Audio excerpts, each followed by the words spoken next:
नमस्कार, मी निकिता. सेलिब्रिटी प्रमोटर्समध्ये आपलं सगळ्यांचं खूप खूप स्वागत आहे. स्टार प्रवाह पुन्हा एकदा आपल्या भेटीला एक नवी कोरी मालिका घेऊन येत आहे, ती म्हणजे घरोघरी मातीच्या चुली. आणि मालिकेतले कलाकार आपल्यासोबत आहे. सगळ्यात पहिला खूप खूप स्वागत आहे तुम्हा दोघांचं. कसे आहात? मस्त. आज जो आलिशान आपला एक सोहळा पार पडला, म्हणजे पुन्हा एकदा रियुनियन झालं पूर्ण कुटुंबाचं, काय वाटतं आहे? सोहळा तर अगदी दृष्ट लागण्यासारखा होता.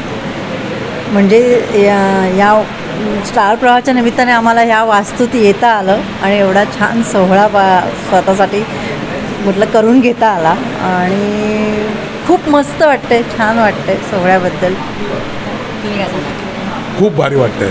हे एकंदरीतच स्टार प्रवाहानी हे मी परिवाराचंच एकत्रीकरण म्हणेन. It was a get together simply, की आपण मुंबईत भेटतो ते आज आपण या इथे पुण्याजवळ ढेपेवाडीमध्ये येऊन आणि आपण सगळ्यांनी एकत्र भेटून आणि सगळ्यांनी एकत्र भेटण्यामध्ये सुद्धा एक खूप गंमत असते. एकत्र भेटायचं, एकत्र जेवायचं, मजा करायची आणि अशा पद्धतीने खूप खूप भारी वाटतं आहे.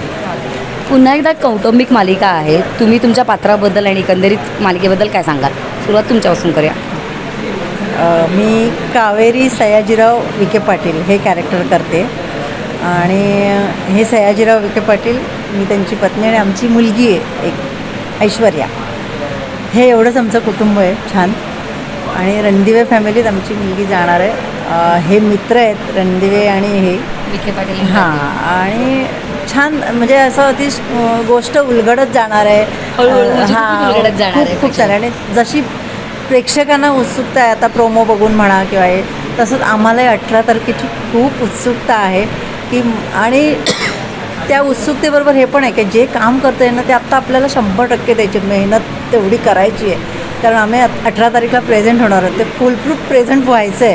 कारण सुचित्रा ताईने, आदेश दादाने, सोहम प्रोडक्शनने आमच्यावर जो विश्वास दाखवला आहे तो सार्थ होण्याची सुरुवात होणार आहे 18 तारीखला. तर त्याची उत्सुकता आहे खूप. आणि छान आहे माझं कॅरेक्टर. असं एक सोज्वळ आई आहे, जबाबदारी मुलीची असणारी, काळजी वाटणारी आणि शिवाय असा कर्तबगार आणि जरी म्हणजे मनाने खूप प्रेमळ पण व्यवहाराच्या दृष्टीने खूप जबाबदारी आणि राकट नाही म्हणता येणार पण स्ट्रॉंग असलेला माणूस. आणि त्या कर्तबगार एका पुरुषाची मी बायको आहे. क्या बात. असं एवढं. जसं हे म्हणाल की कर्तबगार पुरुषाची बायको आहे, आधी सुद्धा तुमच्या अशा खमक्या भूमिका होत्या. पुन्हा एकदा कशी भूमिका आणि कर्तबगार भूमिका आहे, त्याच्याबद्दल काय सांगाल? मुळातच सयाजीराव विखे पाटील या नावातच सगळं काही आहे. येस. त्याच्यामुळे नावच अर्ध बोलून गेलेलं आहे. तर सयाजीराव विखे पाटील हे कॅरेक्टर असं आहे की एखादी गोष्ट त्याला हवी आहे तर ती हवी आहे. मग बाय हुक ऑर क्रूक ती तो मिळवल्याशिवाय राहणार नाही. आणि जर नाही मिळाली तर मग तो अस्वस्थ होतो. आणि मग त्याच्यातनं पुढे जे काय घडतं ते घडतं, ते आपण बघूच या मालिकेत. पण मुलगी आपल्याला कुठेतरी थोडीशी फॅशनेबल दिसते, सो त्याच्याबद्दल काही उलगडणार आपण त्याच्याबद्दल मी आधी सांगेन की आजकाल ती मानसिकता बदलत चालली आहे. पण पूर्वी एकेकाळी अशी मानसिकता होती की मुलगी नको. पण सयाजीराव विखे पाटील हा माणूसच असा आहे की नाही, माझी मुलगीच 10 मुलांच्या बरोबरची आहे. त्यामुळे मी मुलीला जे हवं आहे ते दिलेलं आहे. ती फॅशनेबल झाली म्हणून सयाजीरावांना कुठेच काही कमीपणा वाटलेला नाही. उलट त्यांनी तिला शिकायला मुंबईला पाठवलं. ती मुंबईहून शिकून आली. ऑब्व्हियसली तिकडच्या शिक्षणामुळे तिच्या विचारांमध्ये, तिच्या मतांमध्ये जे काय बदल झाले ते तिच्या पेहरावातनं आणि तिच्या विचारसरणीतनं दिसतातच.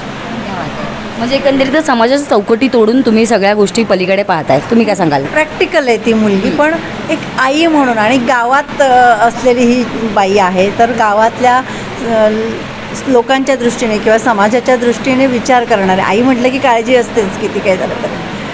त्यामुळे तिला सतत तिची काळजी आहे की ही फॅशनेबल आहे, अशा विचारांची आहे, फॉरवर्ड विचारांची आहे, तर हिचं लग्न कसं होईल, गावातली लोकं हिला काय म्हणतील, आपल्या कुटुंबाला काय म्हणतील. तर ती सतत तिची काळजी आहे. पण तिला हेही माहिती आहे की बाप इतका खमका आहे की त्याने विचार करूनच तिला बाहेर शिक्षणाला पाठवलं आहे. तर तोही तिचा कन्सर्न आहे तिच्याबद्दलचा, पण काळजी आहे सतत अशी. हे झालं सगळं मालिकेबद्दल. पण त्याच्या आउट ऑफ द बॉक्स मला तुम्हाला एक प्रश्न विचारायचा वाटतो की गेले अनेक वर्ष मालिका सुरू आहे, पण आता जे सोहळे होतात ते ग्रँड सोहळे होतात. पहिल्याच्या काळात टीजर किंवा ट्रेलर असं, सो ते कसं तुम्ही त्याकडे कशा पद्धतीने पाहता? खूप छान घडत चाललंय ते.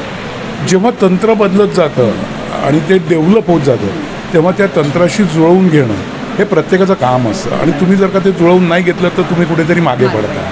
त्याच्यामुळे जे आत्ताचं तंत्र आहे किंवा आत्ताचं जे एक आपण प्रसिद्धी करण्याची जी तंत्रमंत्र जी वापरली जातात ती सगळी योग्य आहेत आणि त्या ह्याच्याने तुम्ही पटकन लोकांच्यासमोर जाऊ शकता आणि तुमचे थॉट त्यांच्यापुढे मांडू शकता. त्याच्यामुळे हे खूप चांगलं एक प्रसारमाध्यमांच्याकडनं मालिकांना म्हणा किंवा चित्रपटांना म्हणा की त्याचा खूप फायदा होतो आणि अत्यंत गरजेचं आहे ते. मी काय सांगाल मालिकांच्या ह्याच्या प्रमोशनचं बदलतो रूप आणि एकंदरीतच? हां, प्रमोशन म्हटलं तर एक असं इतर ठिकाणी जे होतं आहे त्यात हे जरा वेगळ्या प्रकारे होतं आहे असं वाटतं आणि खूप दिवसानंतर सतत ते सुना परत घरातली भांडणं तंटे ह्या सगळ्या माहोलात एक वेगळा विषय घेऊन येतो आहे. परत काही वर्ष मागे जाऊन जे एकत्र कुटुंब पद्धती होते यासारखा विषय मांडण्याचा एक चांगला प्रयत्न येतो आहे सोहम प्रोडक्शनकडून. तर त्याला प्रेक्षकांची साथ मिळावी आणि ते सार्थ व्हावं एवढं. आता शूट सुरू झालं आहे सो तुमची बॉन्डिंग कशी आहे इतर कलाकारांबरोबर? म्हणजे लगेच जमून येत आहे की थोडा वेळ लागतो की कसं काय? नाही, वेळ नाही लागला. अगदी पहिल्या दिवसापासनं आणि सगळे कलाकारांच्याबद्दल बोलायचं तर कुणालाच आम्ही असं नवखं किंवा असं काही प्रोफेशनल आहे पण मगाशी म्हणाले की प्रोफेशनल हा शब्द वापरणं चुकीचं ठरेल. सगळे कलाकार म्हणूनही तितकेच दिग्गज आहेत आणि माणूस म्हणून खूप चांगले आहेत. सो ती कनेक्टिव्हिटी खूप चांगली आहे पहिल्या दिवसापासून. आम्हाला असं काही वाटलं नाही. खूप छान चाललं आहे पहिल्या दिवसापासून काम आमचं. मी काय सांगाल? आणि दुसरं काय होतं माहिती आहे की आम्ही सगळे कलाकार कुठे ना कुठेतरी एकमेकांना भेटलेलो असतो. भले आम्ही एकत्र काम केलं नसेल आधी, बऱ्याच जणांनी एकत्र पण कामं केलेली आहेत, पण म्हणून ते आम्हाला अनभिज्ञ आहेत अशातला भाग नाही. आम्ही त्यांचं काम बघितलेलं आहे, त्यांच्या कामाची पद्धत बघितलेली आहे, आम्ही त्यांना आधी भेटलेलो पण आहोत. त्याच्यामुळे त्यांची आणि आमची मनं जुळायला फार वेळ लागला नाही.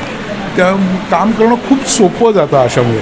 आणि सगळेच नावाजलेले कलाकार आहेत त्यामुळे जेल होणं तर हे पहिल्यापासूनच होतं. पण सीन एखादा चांगला खुलवणं किंवा एकमेकांना नाही तू असं बोल मी असं बोलीन मग त्याच्यानंतर आपण असं बोलू, हे जे एक गिव्ह अँड टेक असतं ना ते उत्तम झालं की सीन आपोआप उत्तम होतो. आता प्रेक्षकांना काय सांगाल मालिकेबद्दल? मालिकेबद्दल सांगायचं तर नवीन विषय घेऊन येतो आहे. नवीन उपदेश नाही म्हणता येणार पण एकत्र कुटुंब पद्धतीबद्दल काहीतरी चांगलं सांगायचं विचार करत आम्ही हा विषय तुमच्यासमोर मांडण्याचा प्रयत्न करतो आहे. तर आम्हाला चांगली साथ द्या ह्या विषयासाठी आणि देवाकडे पण प्रार्थना आहे. आम्हाला प्रेक्षकांची साथ असल्याशिवाय आम्ही काहीच करू शकणार नाही. मी काय सांगाल?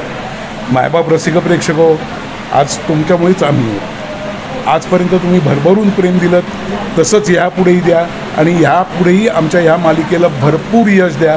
आम्ही सदैव तुमचे ऋणी राहू. धन्यवाद. खूप धन्यवाद आणि तुम्हा दोघांना पुढील वाटचालीसाठी खूप खूप शुभेच्छा. थँक्यू.